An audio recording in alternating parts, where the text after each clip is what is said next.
জাল আধার কার্ড বানিয়ে ভারতে প্রবেশ করছে বেশ কিছু বাংলাদেশি এবং বসবাসও করছে বহু বছর যাবত। তবে তা কিন্তু শুধুমাত্র ত্রিপুরা নয়, শুধুমাত্র পশ্চিমবঙ্গ নয়, আরো বেশ কয়েকটি রাজ্যেও কিন্তু এ ধরনের ছবি উঠে আসে। তবে এবার দেখা গেল যে জাল আধার কার্ড বানিয়ে বসবাস করা ভারতে একজন বাংলাদেশি যুবককে গ্রেফতার করা হয়েছে। ধৃতের নাম পলাশ চন্দ্র রায়। এসএসপির হাতেই ধরা পড়েছে সেই বাংলাদেশি। বিস্তারিত সে বিষয়ে জানবো। টেলিফোন লাইনে যুক্ত হয়ে গেছে উত্তরবঙ্গ থেকে প্রতিনিধি টুপাইহুর। টুপাইদা, দার্জিলিং পুলিশের বিষয়টা নিয়ে এবার তদন্ত করছে, আরো কি বিস্তারিত জানা গেছে এই বিষয়ে? এই মুহূর্তে একটি খবর আছে, ওনাকে যাকে গ্রেপ্তার করা হয়েছে তাকে জিজ্ঞাসাবাদের জন্য আদালতের কাছ থেকে রিমান্ড চেয়ে নিয়েছিল দার্জিলিং জেলা পুলিশ।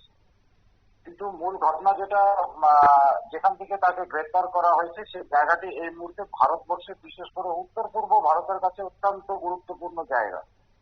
উত্তর পূর্ব ভারতের কাছে অত্যন্ত গুরুত্বপূর্ণ জায়গা সব দিক দিয়ে, এবং জাতীয় নিরাপত্তার ক্ষেত্রে অত্যন্ত গুরুত্বপূর্ণ জায়গা এই চিকেন নেক বা শিলিগুড়ি করিডোর। এই চিকেন নেক শিলিগুড়ি করিডোরে গত কয়েকদিন আগে একজন চীনা নাগরিককে গ্রেপ্তার করা পড়েছে এসএসবি। কেন্দ্রীয় বাহিনীর বিশেষ যে সীমা সশস্ত্র বল আছে তাদেরই অধীনে রয়েছে খড়িবাড়ি এবং নকশালবাড়ি থানার বিস্তীর্ণ এলাকা। এটা একটা বিশেষ আইনের মাধ্যমে তাদেরকে এখানে মোতায়েন করে রাখা হয়েছে। কিছুটা রাজ্য পুলিশের খামতি থাকার ফলেই কিন্তু অনেক সময় এরকম বড় বড় যারা অনুপ্রবেশকারী দলগুলো তারা কিন্তু এই পথটাকে, এই রুটটাকে, এই করিডোরটাকে ব্যবহার করে, এটা প্রমাণিত। যে কারণেই সেখানে এসএসবি মোতায়েন করা হয়েছে এবং এই যুবকটিকে যে গ্রেপ্তার করা হয়েছে এবং দীর্ঘদিন ধরে যে সে পরিবারী এলাকায় একজন ভারতীয় হিসাবে থাকছিল, আদতে তিনি একজন বাংলাদেশি, তাকে কিন্তু আইডেন্টিফাই করেছে এসএসবি।